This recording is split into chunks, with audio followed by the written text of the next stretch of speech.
안녕하십니까. 한국기업평가 ESG평가센터의 김현규입니다. 네, 저희 회사에서 지속가능금융과 관련돼서 인증평가 방법론을 총 3개 발표하였는데요. 그중에서 오늘은 기후전환금융 인증평가 방법론에 대해서 설명을 드리겠습니다. 네, 기존에 있었던 녹색 채권 같은 경우에는 이제 녹색 분류체계에 포함된 기업들의 이제 투자를 지원하고 있는 반면에 기후전환금융의 경우에는 탄소집약산업에 대한 탈탄소화를 지원하기 위해서 도입된 개념입니다. 그래서 그 내용에 대해서 설명을 드리겠습니다. 일단 기후전환 채권의 경우에는 2050년 탄소 중립에 부합하는 발행사의 목표를 달성하기 위해 발행하는 금융상품을 일반적으로 이야기를 하는데요.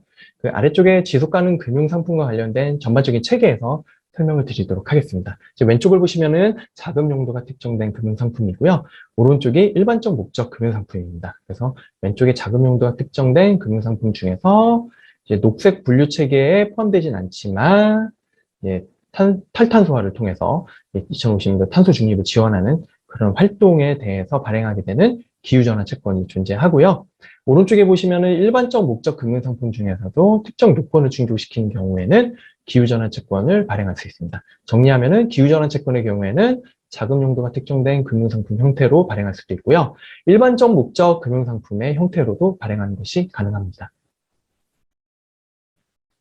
네, 앞에서 나왔던 내용을 조금 더 구체적으로 설명드리도록 하겠습니다. 네, 위에 표를 보시면은 일단은 위쪽이 자금 용도가 특정된 금융상품이고요. 아래쪽이 일반적 목적 금융상품인데요. 위쪽에 자금 용도가 특정된 금융상품의 경우에는 기후전환 분야랑 이제 녹색 분야가 존재하게 되는데 이게 겹치는 부분도 있죠. 그래서 기후전환 분야에 해당하는 1번, 그리고 겹치는 2번, 그리고 아래쪽에 있는 일반적 목적 금융상품에 해당하는 3번. 이렇게 세 개의 부분을 이제 기후전환 금융의 대상으로 볼 수가 있는데요. 일단 동그라미 1번 먼저 좀 설명을 드리면은 일단 위쪽에 있기 때문에 자금 용도가 특정된 금융상품이겠죠. 그리고 조달 자금의 사용처는 녹색 분류 체계에 포함되지 않는 부분입니다. 네. 그리고 2번의 경우에는 녹색 분류 체계에 포함되지만 네, 기후전환에 동시에 해당하는 부분입니다. 그래서 아직 확정은 안 됐지만 녹색 분류 체계를 보게 되면은 이제 순수하게 녹색 성격을 지니고 있는 그 프로젝트들도 포함되고 있습니다. 예를 들어서 이제 대표적인 게 태양광이나 풍력, 전기자동차 이런 것들이 되겠죠. 그에 반해서 실질적으로 현재는 이제 탄소 배출이 많지만 예, 그것을 감수하는 것에 대해서 그 녹색 분류 체계에서 인정하고 있는 전환의 개념을 포함해서 이제 포함된 경우가 있거든요. 녹색 분류 체계. 예, 이것이 여기에 나와 있는 표 중에서 동그라미 2번에 해당한다고 보시면 될 것 같고요. 동그라미 2번에 해당하는 경우에는 발행사에서 녹색 채권으로 발행하실 수도 있고 아니면은 발행사의 기후전환과 연계해서 기후전환 채권으로 발행하실 수도 있습니다. 그리고 3번의 경우에는 일반적 목적 금융상품이기 때문에 지속가능 연계 금융상품의 형태로 발행이 되어야 합니다. 그래서 표의 맨 아래쪽을 보시면은 상품 성격에 따라서 적용되는 평가 방법들이 다릅니다. 그래서 자금 용도가 특정된 1번과 2번의 경우에는 ESG 인증평가 방법론과 동시에 기후전환금융 인증평가 방법론을 적용을 하고 있고요. 자금 용도가 특정되지 않은 일반적 목적 금융상품인 동그라미 3번의 경우에는 기후전환금융 인증평가 방법론과 지속가능 연계 금융 인증평가 방법론을 동시에 적용하게 됩니다. 네, 기후전환금융의 인증평가 대상을 금융상품 종류에 따라서 한번 구분해서 설명을 드리면요. 그 기후전환 전략을 수행하는 주체가 뭐냐에 따라서 발행할 수 있는 상품의 종류가 약간 다릅니다. 예를 들어서 이제 기후전환 전략을 수행하는 주체가 특정 활동일 수도 있고 아니면은 엔터티 단에서 그런 활동이 이루어질 수도 있는데요. 엔터티 단에서 활동이 발생하는 경우에는 이 경우에는 이제 지분이나 지속가능 연계 채권 또는 지속가능 연계 대출의 형태로 기후전환 채권을 발행이 되고요. 그리고 활동에 포커스를 맞추고 있는 경우에는 자금 용도가 특정된 기후전환 채권을 발행을 합니다. 네. 그리고 평가 대상 목적 분야의 경우에는 이론적으로는 환경, 사회적 지배구조로 분류하는 것이 가능합니다. 하지만 실질적으로 현재까지 발행된 사례는 모두 다 환경 분야에 포커스를 맞추고 있습니다. 기후전환금융 인증평가의 경우에도 이제 평가 시점에 따라서 발행 전 평가랑 이제 발행 후 평가로 나눌 수가 있고요. 발행 전 평가의 경우에는 신규로 등급을 부여하는 본평가가 존재하고 발행 후 평가의 경우에는 이제 등급의 유효기간 동안 정기적으로 평가를 수행하게 되는 정기평가와 정기평가 시점이 아님에도 불구하고 발행사에 이제 특정한 이벤트가 발생해서 등급의 조정 여부를 검토를 하게 되는 수시평가, 이렇게 두 가지로 발행 후 평가를 나눠볼 수 있습니다. 기후전환 금융의 경우에는 크게 네 가지 요소를 기준으로 해서 평가를 진행하고 있습니다. 첫 번째 가장 중요한 요소죠. 발행사의 기후전환 전략입니다. 네, 발행사에서 가지고 있는 기후전환 전략이 우리나라의 2050년도 탄소 중립 정책 또는 산업에서의 그런 전환 경로에 부합하게 설정이 되어 있고 그 전환 정책을 컨트롤할 수 있는 의사결정 구조가 적정하게 설정되어 있느냐에 대해서 검토하는 부분이 첫 번째 발행사의 기후전환 전략 및 거버넌스 평가 요소고요. 그래서 100점 만점 중에서 30점의 배점을 부여하고 있습니다. 그리고 두 번째로 비즈니스 모델의 환경 준행성입니다. 이건 뭐냐면은 이제 실질적으로 발행사의 영업 활동에 환경이 얼마나 중요하게 영향을 미치느냐라는 부분입니다. 그래서 이 부분도 30%의 배점을 차지하고 있고요. 세 번째는 첫 번째에 나와 있는 기후전환 전략이 얼마나 과학적인 근거를 기반으로 해서 설정되었느냐를 평가 요소로 하는 부분이 세 번째 목표 및 경로를 포함하는 과학 기반 기후전환 전략입니다. 그리고 위에 나와 있는 이 세 가지를 얼마나 현실적으로 이행할 수 있느냐에 대해서 평가하고 있는 부분이 맨 아래쪽에 있는 이행 투명성 부분이고요. 전체 100점 만점 중에서 20점의 배점을 차지하고 있습니다. 그래서 기후전환 금융의 경우에는 이 네 가지 요소를 합산해서 그 부합하는 경우에 한해서 이제 탁월, 우수, 양호 이렇게 세 가지 등급을 부여를 하고 있습니다. 그러나 기후전환 금융의 경우에는 ESG 인증 평가 방법론과 그리고 지속가능 연계금융의 평가 방법론과 조금 다른 부분이 있는데요.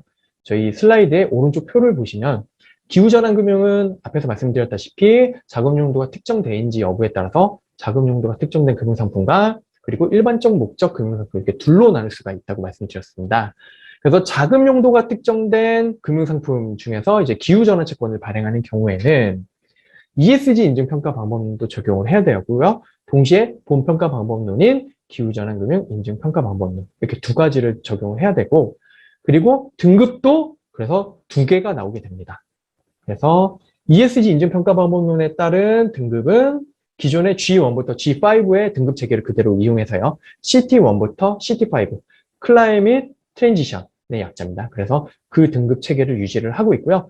그리고 기후전환 금융 인증 평가 방법론에 따른 평가 결과는 앞에서 설명드렸다시피 3등급 탁월, 우수, 양호의 형태로 부여할 예정입니다. 그리고 일반적 목적 금융상품의 경우에도 이제 지속가능 연계금융 인증평가 방법론과 기후전환 금융 인증평가 방법론을 동시에 적용해서 두 개의 등급이 탁월, 우수, 양호의 형태로 부여될 예정입니다.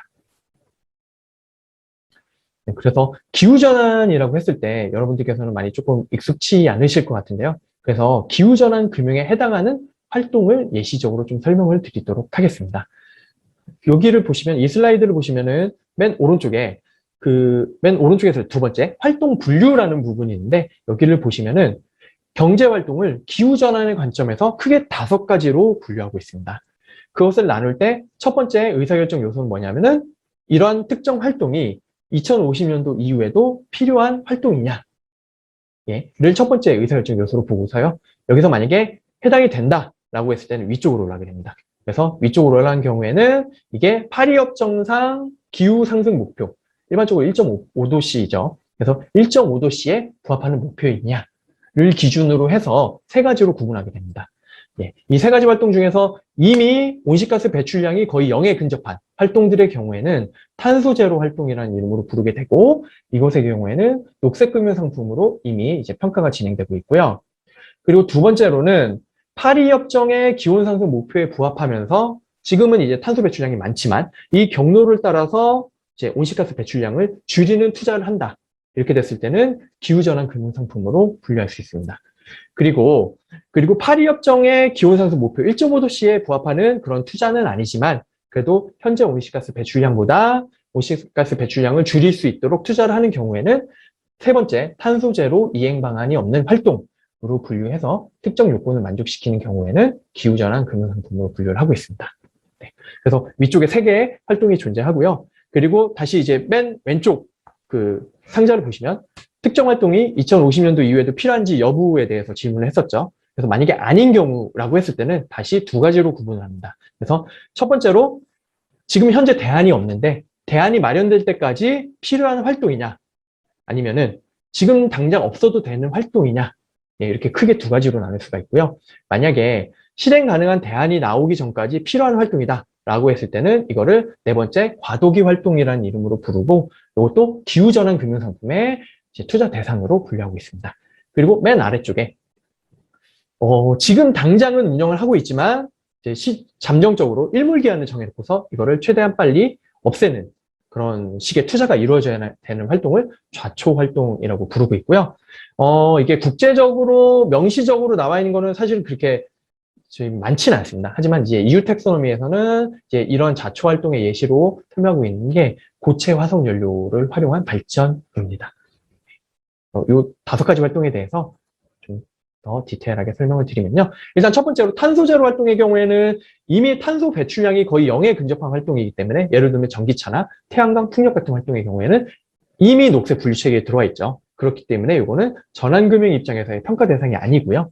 두 번째, 탄소 제로 이행 경로상 활동. 지금은 온실가스 배출량이 상당 수준이지만 궁극적으로는 0으로 갈 수 있는 경로가 있다. 이랬을 때는 이 경로를 이행하기 위한 투자가 필요하겠죠. 그래서 이러한 투자 활동도 기후전환 금융에 포함을 시키고 있습니다. 하지만 개념적으로는 이 두 번째 활동, 탄소 제로 이행 경로상 활동도 기후전환의 개념에 해당하지만 실질적으로 텍소노미는 정책적으로 결정하기 때문에 EU 텍소노미도 그렇고 국내 녹색 분류 체계도 그렇고 이러한 활동을 녹색 활동으로 분류한 경우도 있어요. 이 경우에는 발행사의 선택에 따라서 녹색 채권으로 발행하실 수도 있고 기후전환 채권으로 발행하실 수도 있습니다. 그래서 세 번째의 경우에는 탄소 제로 이행 방안이 없는 활동인데요. 2050년도 이후에도 필요한 활동인데 지금 현재 기술로는 1.5도씨 목표를 만족시키기에는 좀 부족한 활동이에요. 이런 경우에는 그래도 그렇다고 저희가 손 놓고 있을 수는 없죠. 예, 그렇기 때문에 그 온실가스 배출량을 점점 줄일 수 있는 투자를 하는 경우에 한해서 기후전환 금융의 평가 대상으로 인정을 하고 있습니다. 네 번째, 과도기 활동의 경우에는 현재는 필요하지만 2050년도까지 단계적으로 없어져야 되는 활동의 경우에는 기술의 일몰 시점에 맞춰서 단계적으로 활동을 제고하되 그 활동이 궁극적으로 전부 다 제고되기 이전까지는 온실가스 배출량을 저감시킬 수 있는 투자를 적극적으로 수행해야 됩니다. 예, 그래서 이런 투자도 기후전환 금융의 투자 대상이 되고 있습니다. 마지막으로 자초 활동의 경우에는 가장 환경에 미치는 영향이 긍정적인 거는 이거를 당장 없애는 거죠. 예. 그래서 자초 활동과 관련돼서 기후전환 금융으로 분류될 수 있는 활동은 이 자산을 폐쇄하거나 아니면은 매각하는 것과 관련돼서 발생하는 투자, 요거에 대해서는 기후전환 금융으로 발행할 수 있습니다. 다만 여기서 중요한 게 있는데요. 만약에 어떤 투자를 했을 때 이 투자가 좌초 활동과 관련된 자산에 고착되는 경우, 그러니까 예를 들어서 요 좌초 자산에 대해서만 쓰일 수 있는 기술에 대한 투자다라고 했을 때는 이거는 궁극적으로는 기후전환 금융의 대상으로 인정될 수 없습니다. 그래서 여섯 번째 활동별로 예시가 나와 있는데요. 요거는 제가 나중에 기회가 되면 별도의 세션을 마련해서 구체적으로 좀 설명을 드리도록 하겠습니다. 네, 여기까지 해서 저희 회사에서 발표한 기후전환, 지속가능 금융과 관련된 세 가지 평가 방법론 중에서 기후전환 금융 인증 평가 방법론에 대해서 설명드렸습니다. 감사합니다.